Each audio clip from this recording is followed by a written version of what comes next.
Okay, here's page 2 of the review. As you are looking at this one is in vertex form. And remember again, that is going to be, this value is going to be your h, and this is going to be your k. So your vertex is h comma k. So it is going to be 2 comma 7. So we said h lies. The formula is h minus. So that's value of h is actually 2. The value of k tells the truth, is 7. So that's your vertex. It's opening down because of this negative out front. What this value of 2 does is it's going to make this graph narrower than the parent. Once you've thought about the negative, you're really thinking about then the absolute value of this negative 2, which would be 2. So since that's greater than 1, it's going to make it narrower. If this value, the absolute value of it, were between 0 and 1, say like 1/2, that would make it wider. So once you have your vertex, plot it. Your axis of symmetry goes right down through that. It is going to always be the x-coordinate of your vertex, so x equals 2. As far as this shifts, your h shifts it horizontally or right and left. So again, this looks like negative 2. Your h's value is actually 2, so that's going to be right 2. And then your k shifts it vertically up and down, so that would be up 7. To find your y-intercept for any of these, plug in a 0 and then evaluate that expression and get the value of negative 1. So then you can plot that. You can reflect that over your axis of symmetry to find another point. For f of 4, so what is this function when you plug a 4 in for x? You can work this 2 ways. You can plug the negative 1 into the equation, or you can simply look at your graph. In this case, because you had reflected this point to right there, at 4 the value of y is negative 1. Your range is always all reals. Domain is all reals. Your range, in this case, since this is opening down, is going to be this maximum point, so y is going to be less than or equal to that positive 7. Moving on to this next one. This is one of the types that you will use your calculator for tomorrow.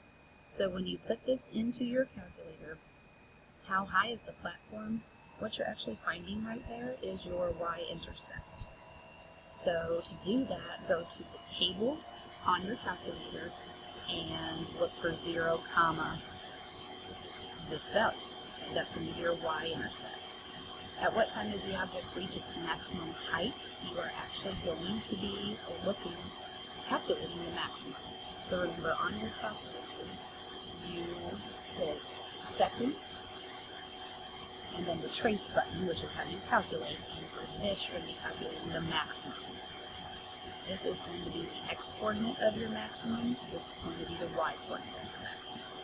And then this is going to be calculating a 0. This is going to be an x-intercept on that far right side, so after it's been launched in the air and comes down. So use your calculate again on your calculator, do the second and trace button, and do your left boundary and your right boundary and have it guess, and it's going to give you that 6 seconds. It's also possible that you might be able to find this value in your table by scrolling through and finding when the y value is 0. So there's a couple of different ways to find it. The second trace calculate will always work to find this if you cannot find it in your table. Alright, moving on to this next one, graphs of absolute value.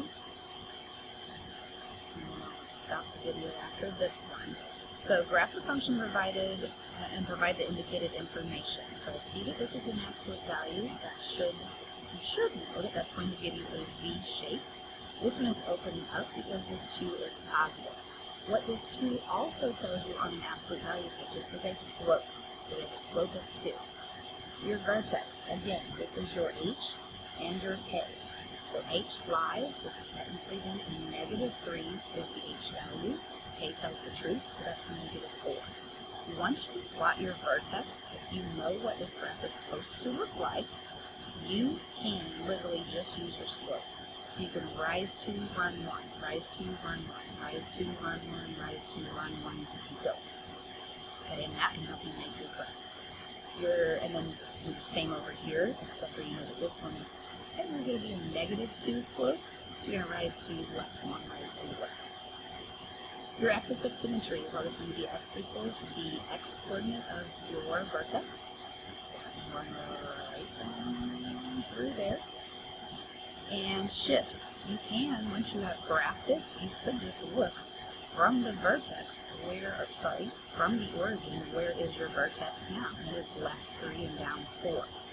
The other way that you can get this is by looking at the equation. Again, h is what shifts it horizontally. This equation is always x minus, so this is a negative 3, meaning it is left 3. And then this shifts the k, shifts the y value up or down, so in this case minus 4 and negative 4 is going to be down 4. The y-intercept, just like on every other one, you plug in a 0 for x, and then work through the problem. The absolute value of 3 is 3, and you get this value of 2, so that's a y-intercept. And by graphing, then you should be able to double check yourself from using your slope. Domain on these is also going to be all reals, just like on our quadratic parabola graphs. And the range on this one is y is greater than or equal to negative 4. Pause this video there.